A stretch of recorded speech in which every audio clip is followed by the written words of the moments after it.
전 세계적으로 독불 장군의 깡패 취급받는 북한이 또 이를 저지르고 말았습니다.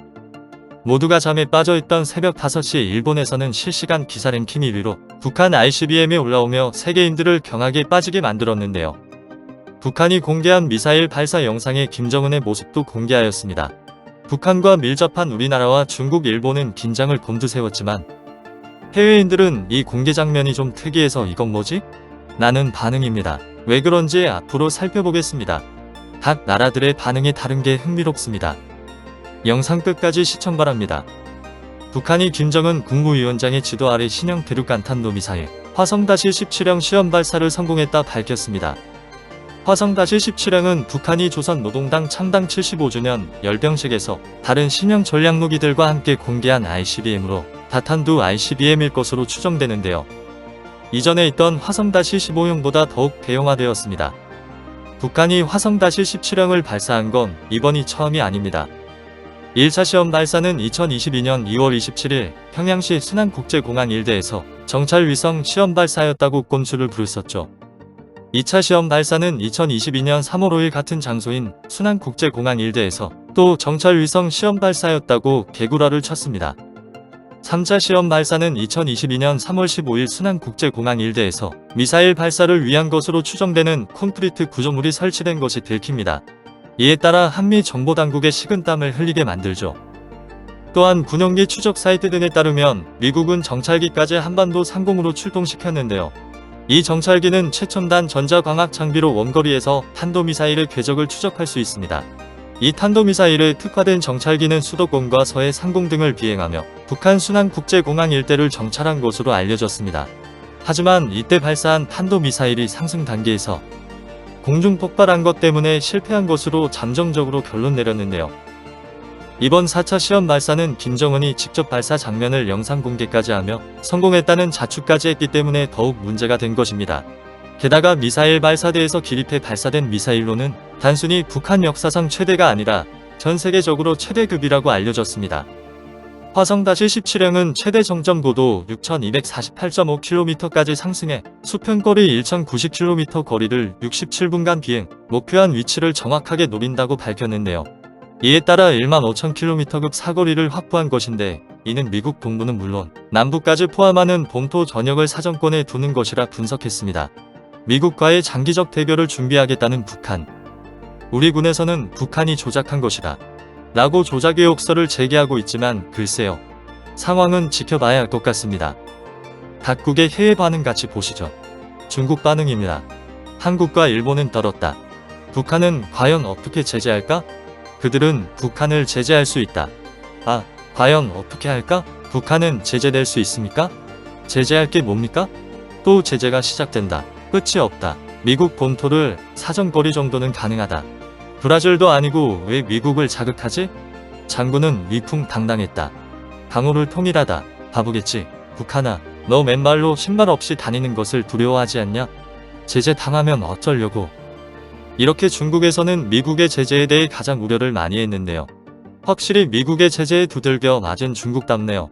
러시아와 함께 중국이 참교육 몇 번 당하더니 이제는 미국만 봐도 제재의 악몽이 떠오르나 봅니다. 다음으로 일본 반응 보겠습니다. 일본의 핵 배치에 대해서는 현재의 세계 정세로 판단해야 합니다. 일본이 헌법에 따라 전쟁을 포기하고 전력을 보유하지 않고 교전권도 허용하지 않기로 했다 해서 다른 나라도 덩달아 일본을 침공하지 않아요라고 해도 국제사회에서는 통용되지 않는다. 세계에는 몰상식한 서로 알지 못하는 국가들이 많이 있다는 것을 알아야 한다. 말이 통하지 않는 상대에게 뭐야 우리 침략 안 하기로 했잖아 라고 해봤자 상대의 침공을 멈출 수 없다. 그들의 행동을 막기 위해서는 실력을 갖지 않으면 안 된다. 일본이 룰에 맞추어 주지 않고 일본이 세계에 맞추어 침공을 단념시키는 힘을 가져야 한다. 사거리가 늘어나는 것은 일본에게 위협이 아니라 오히려 플러스로 작용할지도 모른다. 미국의 많은 도시가 사정권에 들어가면 미국도 더 주력할 것이다. 유럽에 닿기라도 되면 유럽도 위협을 느끼겠지. 여태까지 서구 강국들은 강 건너 불 보듯이 북한을 지켜봤지만 이제는 그렇지 않다. 이를 증명하듯 안보리 긴급회의를 개최할 것이다. 당사국들이 늘어나야 논의도 활발해진다. 이를 플러스로 만들고 북한에 대한 대책을 세계에 띄우는 것이 일본의 역할이라고 생각한다.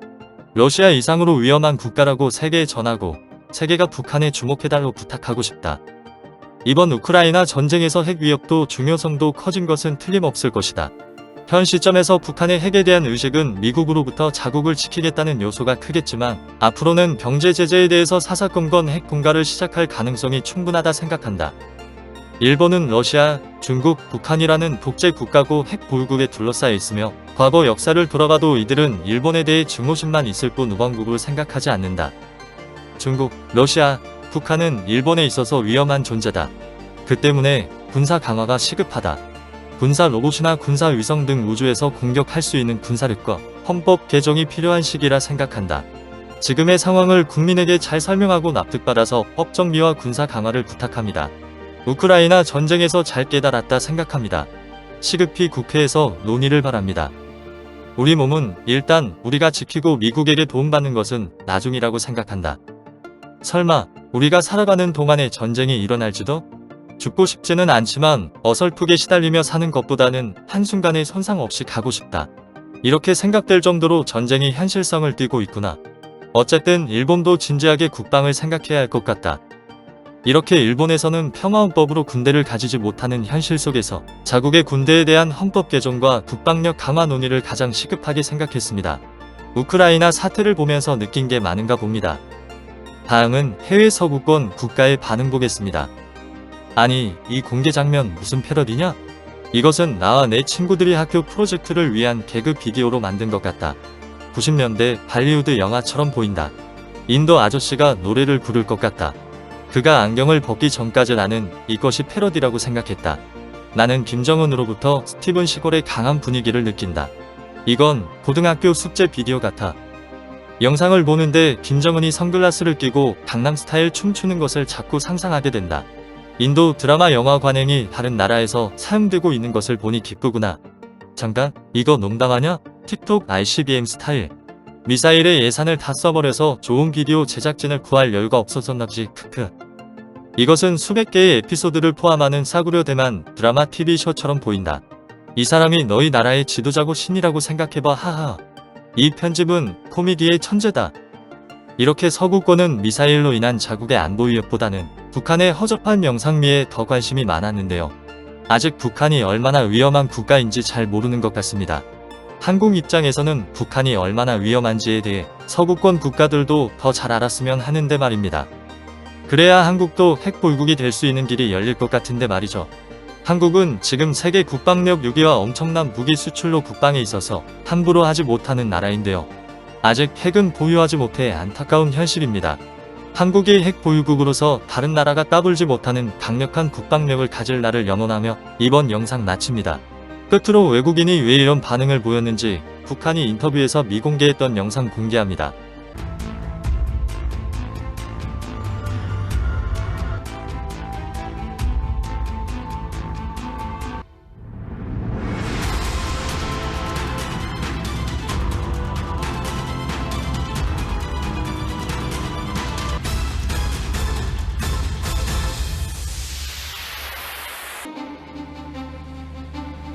영상이 유익하셨다면 구독과 좋아요 부탁드립니다.